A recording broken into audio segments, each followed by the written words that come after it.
বন্ধুরা চলো আজকে তোমাদের সাথে আবার একটা রেসিপি নিয়ে চলে এসেছি, সেটা হলো ডিমের ঝোল।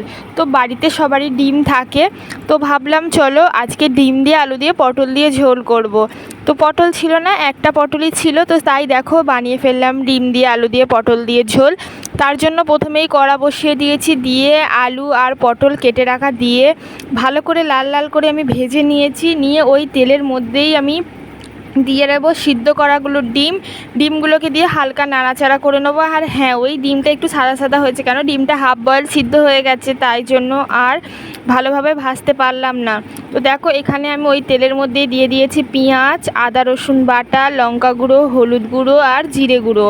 তো সব কিছু দিয়ে নুন দিয়ে ভালোভাবে আমি মশলাটাকে কষিয়ে নেবো যতক্ষণ না তেল ছেড়ে আসছে। দেখো তো চলো মশলাটা হতে থাক। তো দেখো তেল ছেড়ে দিয়ে এসছে, এর মধ্যে আলু আর ডিম যেটা ভেজে রেখেছিলাম সেটা দিয়ে ভালোভাবে কষিয়ে এর মধ্যে জল ঢেলে দেবো। দিলেই আমার ডিমের ঝোলের রেসিপি একদম রেডি। তো বাকি ভিডিওটা তোমাদের সাথে শেয়ার করতে পারিনি, তো এর মধ্যে জল দিলেই একদম রেডি হয়ে যাবে ডিমের